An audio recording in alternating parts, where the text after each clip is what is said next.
Good morning. Hey, I'm back again with another behind the scenes of the book launch, lesson number 2, confessions of the book launch.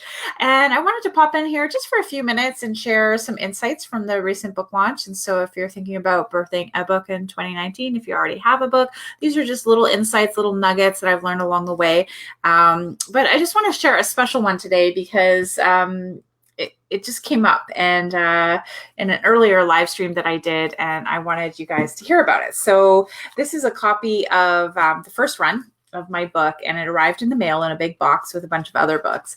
And the most beautiful thing that made everything worth it, like the whole process and the fears and overcoming and getting it done and like making my dream a reality, not only was it the reminder that anything you put your mind to is possible when you have a plan and you show up and you commit to it, but there's nothing better than writing the inscription to your son on his own copy of his own book. So that's something, just a little insight I wanted to share, just a little celebration before I share some insights today behind the scenes, because I want to share actually that a lot of my clients have written a book already, and then when they come to me and they want to launch their book, and most of them have actually been sitting on that book for a long period of time. And so my confession today is that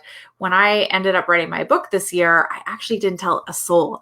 I just started writing it. And it took me 20 years to get to this point of like deciding that I was going to write the book. And it took me 5 days to write the book.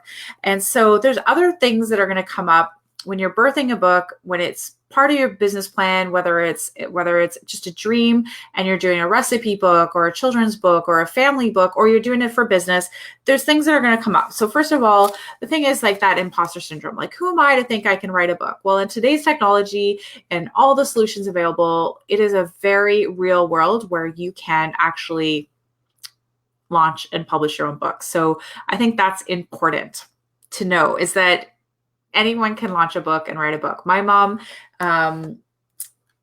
she did this. She launched her recipe book. There we go.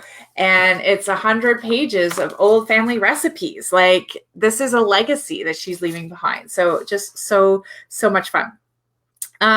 There's going to be some big asks along the way. So asking Amber Mack to write the foreword of my book was a big ask. Asking people for advanced praise was a big ask. And then there's all the hidden costs behind launching your book. So, fortunately, because I've been working in the industry, I kind of knew what to expect. But what I didn't expect were all the, the decision fatigue pieces that came from all the decisions you have to make, from, what do you put on your cover, to what color paper, what color size font, where are you going to distribute, how am I going to get into libraries, and also running your business at the same time in your life, right? So how do you create this and birth this like new book? And so it's kind of interesting. So the insight from that is that often,